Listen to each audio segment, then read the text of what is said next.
Get 5 coffins ready. Hey everyone, welcome to my guide for Chulainn. Chulainn has been one of the most prevalent gods in SMITE's history since his release in Season 4, but his game plan and playstyle hasn't changed a bit. Chu is a stance-switching, hyper-aggressive solo and ability-based warrior who's been the bane of backliners, late game, and frontliners in the laning phase for years now. Build-wise, Chulainn loves a good bruiser build, stacking hybrid items like it's nobody's business.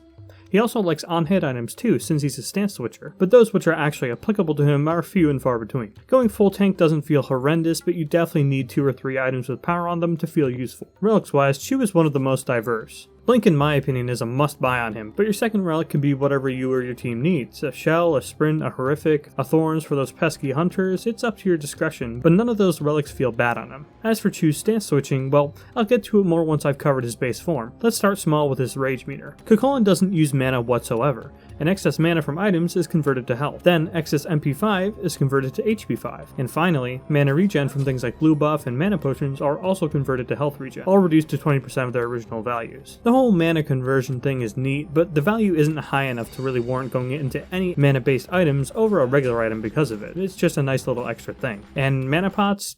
No mana pots. Never. Next, let's talk about what Chu uses instead of mana. Chu's abilities cost rage, this orangey red bar here. Chu spawns with 25 rage, and if you're in the fountain with under 25 rage, he will slowly regen 25 rage to you. This of course is not the only way to gain rage though. Chu gains 1 rage for every instance of damage dealt to him, or by him with his basic attacks. Abilities hit will also grant rage, but do so in their own amounts. Once Chu hits 85 rage, he'll begin transforming, this transformation being able to be cancelled by getting himself back under 85 rage. The only way of doing this, of course, being using abilities. Or dying, but I don't recommend that one. That said, this is why you may see a Chu with a high rage meter just soak up minion damage as he's trying to get to transforming. Once transformed, Chu gains scaling physical power, as well as a scaling health shield, scaling with Chu's current level and consistently has his second ability active, which we'll get to in a minute. But before that though, let's break down Chu's default abilities to better understand how to both achieve and control his transformation. First, let's start with basic attacks. This basic attack string is a bit special since he has basics both faster than normal and has an extended range on his basics. Of course at the cost of reduced damage, just check my basic attack power against how much I'm actually doing. The reasoning for this is to more easily allow Chu to gather rage via basic attacks. Faster basics means more basics means getting rage faster. Honestly, after a while you forget about the reduced damage, especially once you get into some of the basic attack cancels. But just know if you try to enter a basic attack war with your lane opponent, you're probably gonna lose. This is where things like his first ability, in his default form, comes out to play. Chu throws his spear forward, damaging anything in the AoE, also stunning and ruining any minions hit, and applying an anti-heal debuff to all enemies hit. This ability is an absolute menace, and while the damage isn't breaking records for warriors, the fact that Chu can use it immediately and at a distance means that it's significantly more effective than most other warriors' wave clear ability given its base damage. As for the stun and root on this ability, it's just another part of the ability that makes it an absolutely stellar wave clear. Being able to deal heavy damage to a wave but also get free pressure without having to worry about taking as much minion damage and getting punished for it. Going back to what I talked about with his rage meter. Speaking of which, this ability costs 9 rage, and grants Chu 5 rage per minion hit and 8 rage per god hit, up to a total of 18 per use. And all of these caps, by the way, stated in the ability text, do not count the initial cost of the ability, so you're actually only able to get up to 9 rage per use. So in essence, this would be like if an ability gave you mana for using it, so yeah. That's pretty nice. And in a one-on-one trade with no minions, it still only costs 1 rage if you hit a god with it, which of course you'll just get right back with a basic attack. You really want to throw this ability out whenever you can. Early and mid-game, it's seriously one of the hardest abilities to deal with, since Chu can stay safe while dealing high damage, and of course building up that rage. Speaking of rage, let's talk about Chu's second ability in his default form. Chu begins emitting a damaging AoE, also gaining a small amount of move speed in the process. But this isn't the main reason to use this ability. Since this ability costs 16 rage to cast, no matter what rage your meter is at, this ability will stop you from transforming. This is Chu's very obvious but just as effective way to keep his rage under control. But spoilers for the leveling section, you don't put any levels into this ability until well into the game, since you want to be transforming as often as possible in the early and mid game. Late game, however, when you do have this ability, I'd recommend using it to keep yourself between 50 and 60 rage. That to me has always felt like the optimal amount to start fights with, and obviously you do not want to be at 25 rage, or god forbid below that before a fight starts. Another way to build both that rage and reduce it is Chu's third ability in his default form. This is a short leap with an interesting damaging AoE attached to it. This ability is yet another complete menace in the solo lane. So not only is this a leap, meaning that you can use it to very easily immune troublesome abilities as well as mount massive escapes, but it's also also one of the higher damaging leaps in terms of base damage. Once Chu has about 3 levels into his first ability, meaning he typically has 2 into this one, he can very easily just walk up to the wave before it even clashes, 1 the wave, then 3 it, for an almost instant clear, and not to mention a huge rage gain. Oh right, rage. This ability has the exact same rage properties as his first ability.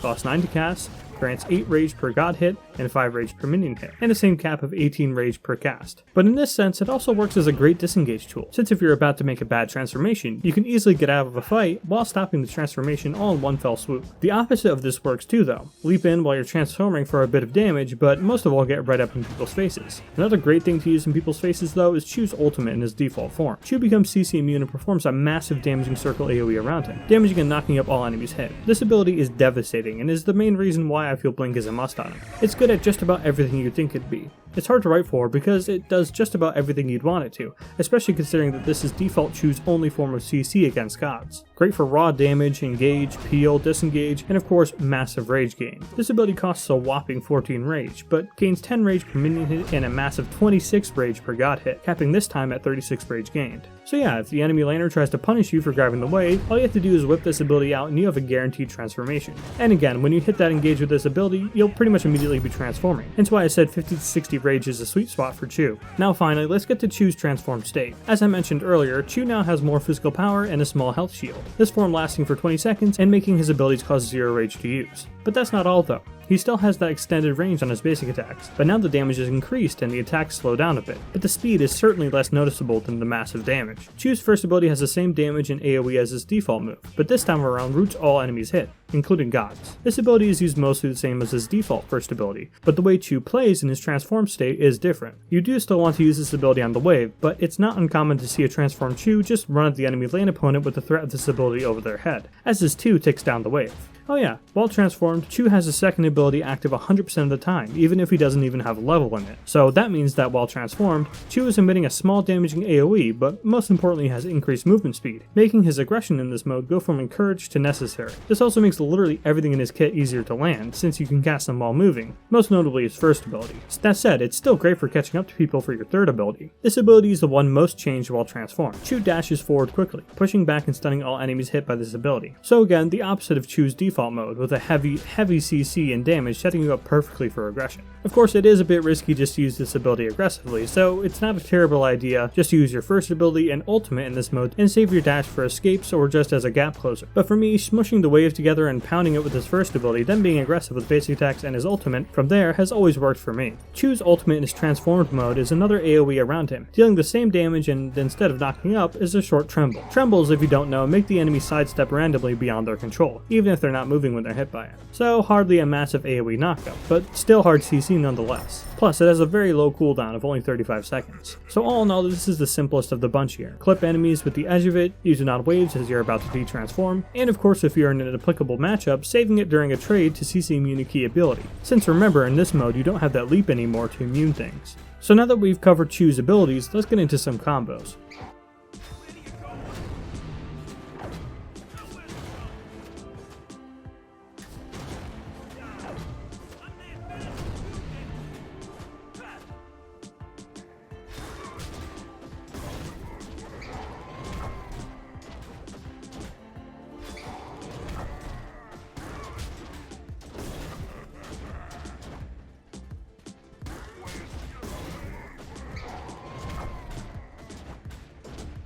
As for leveling, you can probably already guess, but here goes.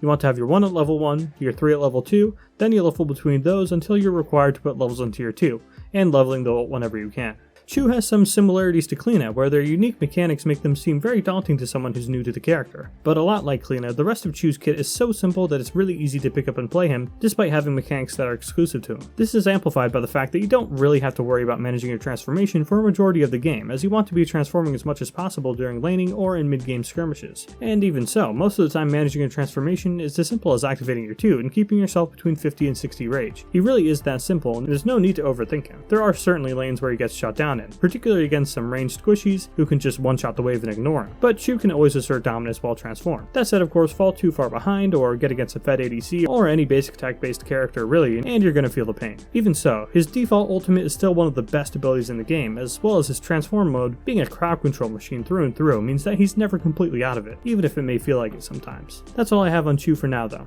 Thanks for watching.